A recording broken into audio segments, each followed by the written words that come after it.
Nos autem gloria Dio portet,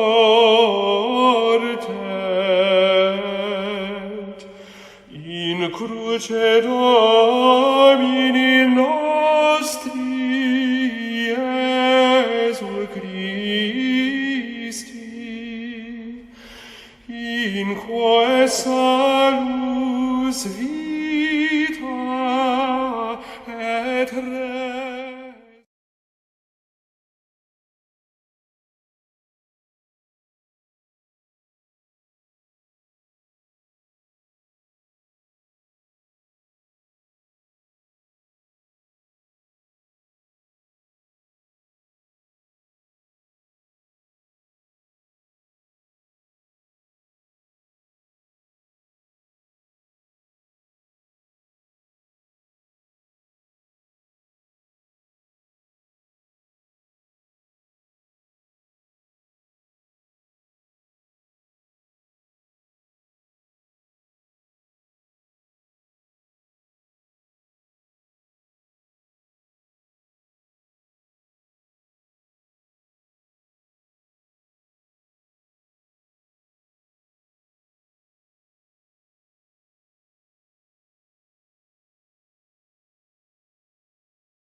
Come back to me with all your heart. Don't let fear keep us apart. Trees to bend, though straight and tall, so must we to others fall. Long have I waited for your coming, home to me and living deeply are you loved. Hello, good afternoon, and welcome to Breaking Fast on this Spy Wednesday, Wednesday of Holy Week. Now, I am somewhat in the middle of things, getting everything last minute, sort of not last minute, but at the last minute ready for the Sacrum Triduum.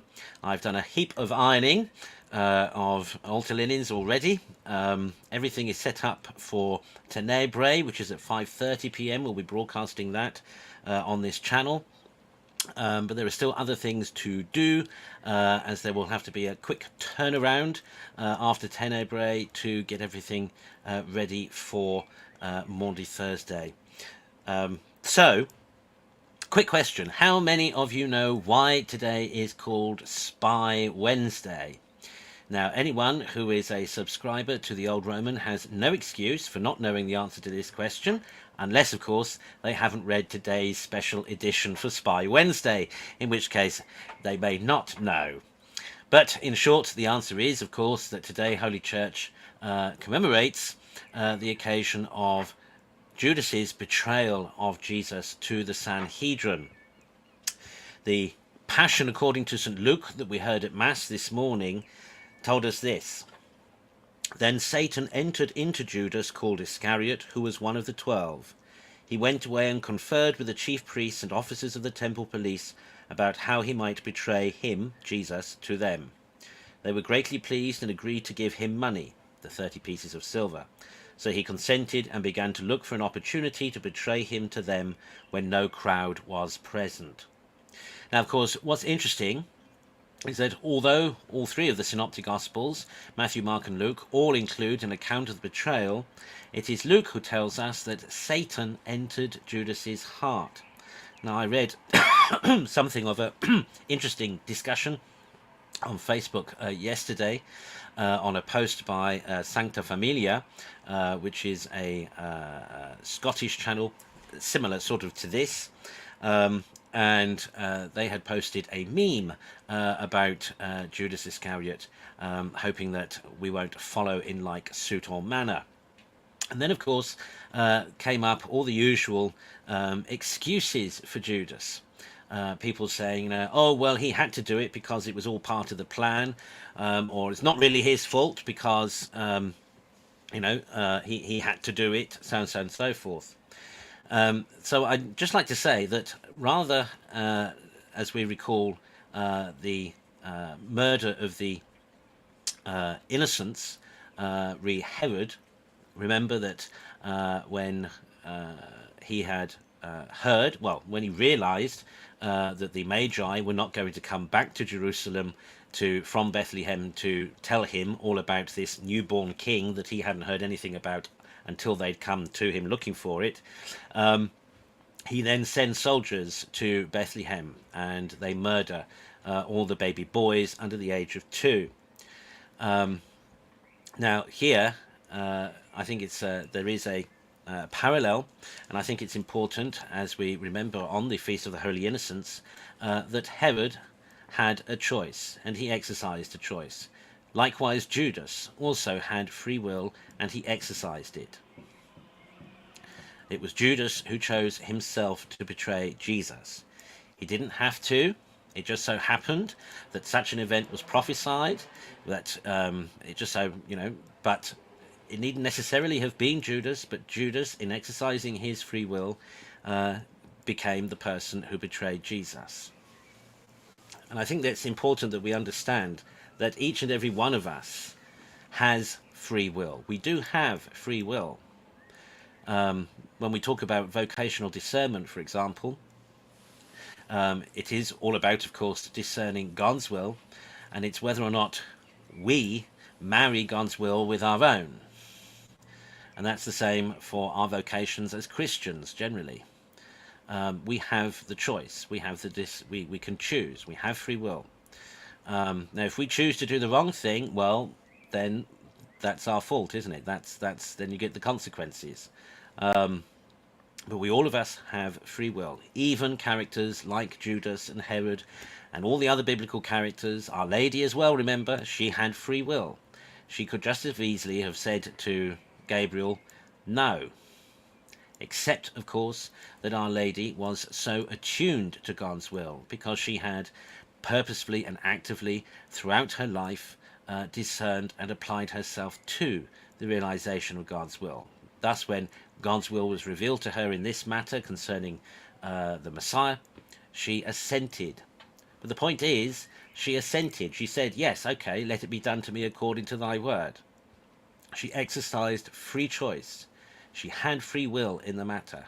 Likewise, then, so did Judas. Judas chose himself to betray Jesus. It wasn't a case of he was predestined to do it, that he had no choice in the matter. He did absolutely have free will, just as Herod had free will whether or not to order the massacre of the innocents at Bethlehem. But their hearts being given over to evil, to sin. Remember that Judas was in charge of the apostles' purse, the common purse that the apostles shared. And the narrative tells us that, he was not above stealing from the common purse to suit himself. So the abject lesson here for us, of course, is that if we all have a disposition towards sin, if we give in to sin, chances are we're going to do bad things. And we open ourselves up to evil. So Judas, who was, clearly somebody who was opened to evil. And I think it's interesting that Luke says, Satan entered Judas's heart. Well, he went there because he knew he'd be welcome there, because Judas was already not a righteous man. But that's all of Judas's own doing. All of his own doing. So anyway, so that's why today is called Spy Wednesday. Now, the stational church for today is St. Mary Major in Rome. Some of you may recall that this isn't the first time we've been to St. Mary Major as a stational church in Lent. The first time, of course, was during the first weekend of Lent. and we did play a video then, but I'm going to play another video now. I will give some commentary over it. The film is actually an amateur videographer, clearly somebody who was on a tour and went to the Basilica and had some free time, because what's beautiful about this video is that the videographer, though an amateur, is not that bad. He's got quite a steady hand and he's quite artistic in his footage. He has an amazing zoom capability on the camera that he's using, so he's clearly not using an ordinary smartphone or anything. He's possibly got a proper digital camera, because he zooms in and it doesn't blur out. And he's zooming from quite a way away, as you'll see in the footage. As I say, he's obviously on free time because he's not surrounded and he's not being hustled and bustled, and he's not trying to hold the camera over the heads of other visitors or tourists. So it's not a bad footage at all, but of course it comes without any commentary. The only other thing to say is that you do get the odd word of Russian appear on the screen, because clearly the videographer was Russian. Well, I assume he was. Without further ado, here then is St. Mary Major.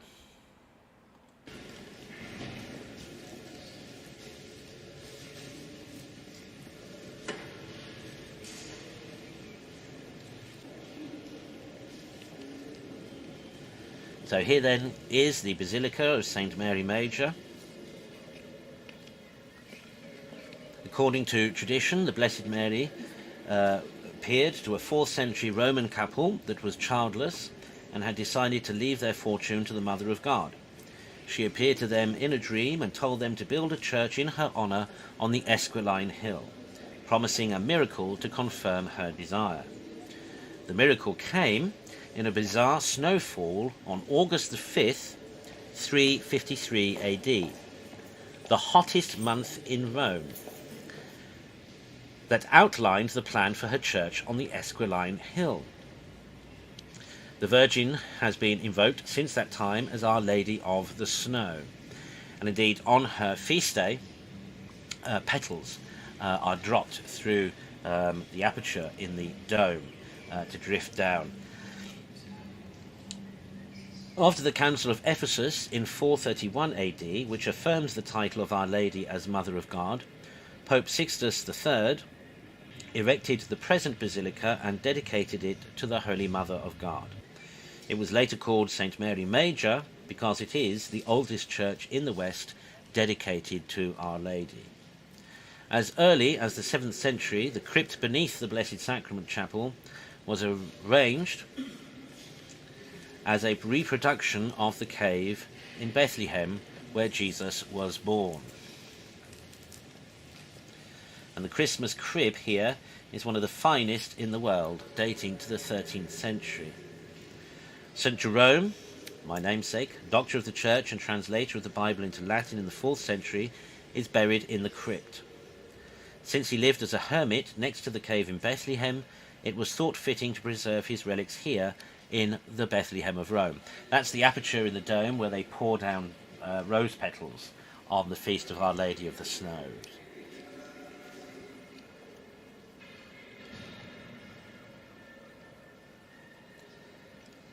St. Ignatius of Loyola offered his first Mass at the Cosmatesque altar in the crypt. We will see that in a moment. The statue opposite the altar, of course, is by Bernini of St. Cajetan holding the Holy Child.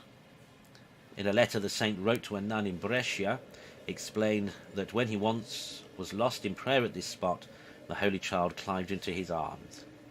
Bernini himself is also buried here in his family's tomb, in the floor of the 13th century chapel on the right side of the church near the door on the way out.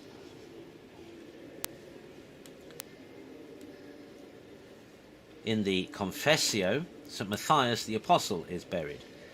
He was the 13th apostle, elected after Judas Iscariot. Above the altar in the Confessio is a reliquary which holds 5 pieces of wood, said to be from the Santa Cola, the holy manger that held Christ in Bethlehem. The relics are displayed on the 25th of each month, but a group of pilgrims can always ask the sacristan to see them at other times. This is the chapel of Sixtus III.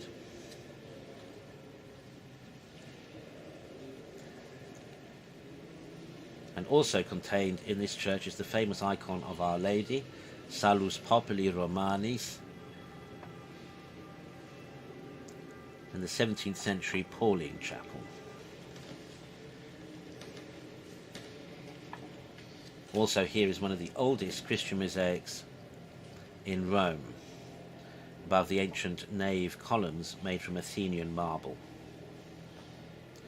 And finally, the relics of St. Pius V are in a large chapel to the right. Now I think that was the chapel of St. Pius V just then.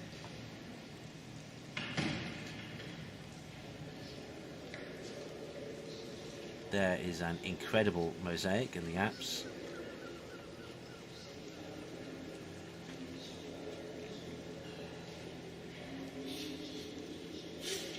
Now we see the zoom feature of this chap's camera, which is exceptional. Just look at the detail, see how... What a brilliant zoom.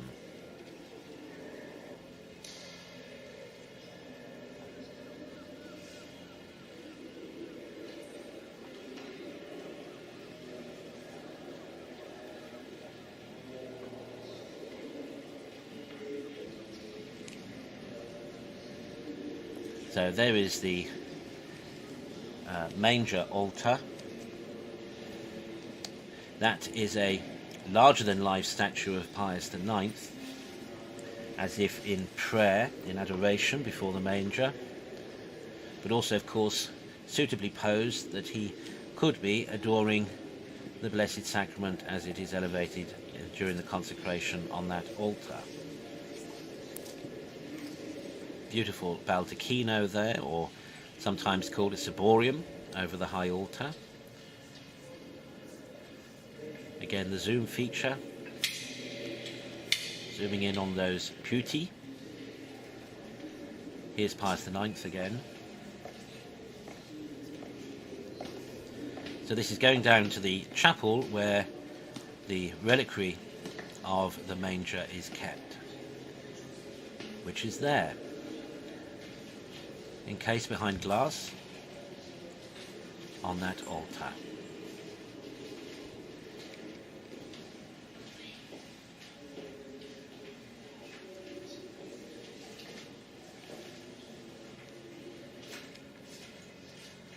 An incredible piece of silverwork.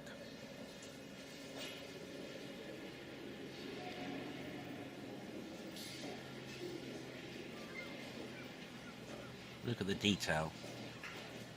Incredible. And there is the relic. So that's the relic. That's a bit of the manger discovered by St. Helena and brought back to Rome. St. Helena, of course, being the mother of Constantine the Great. She it was who rediscovered many of the holy shrines, holy sites in the Holy Land, including Bethlehem, where of course the Church of the Nativity is now.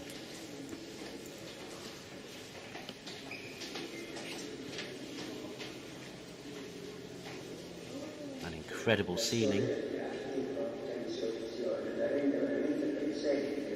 There is the icon of Salus Populi Romani, Our Lady Salvation of the Roman people.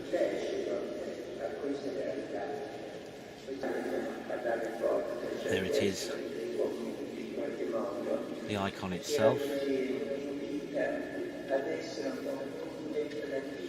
Now you may recall the other day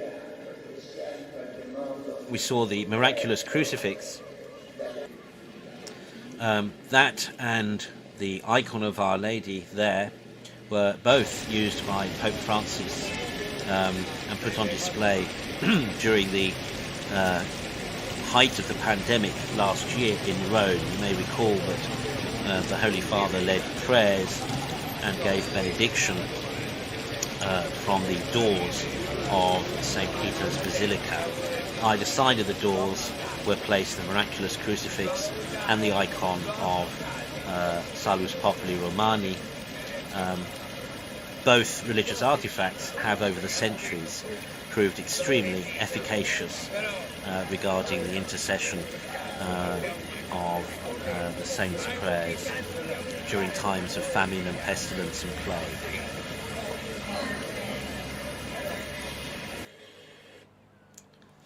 There we go. So that was St. Mary Major. I think that's one of the better videos because of that incredible zoom capability on that chap's camera, to be able to really see the fine detail of the mosaics and of the reliquary of the manger. There was quite incredible. So that was today's stational church. Tomorrow's is St. John Lateran.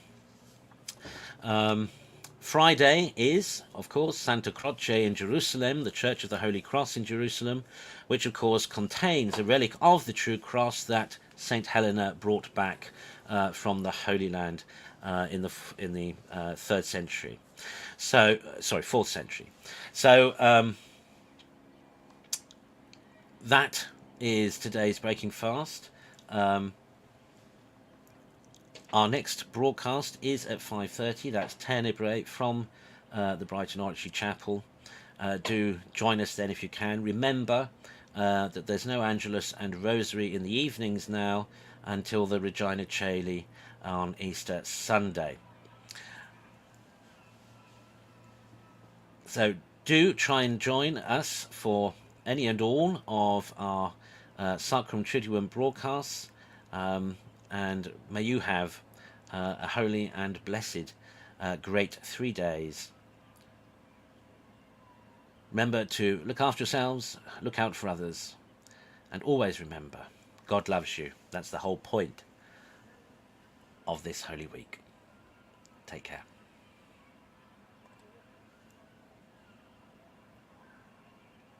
Nos autem gloria Dio portet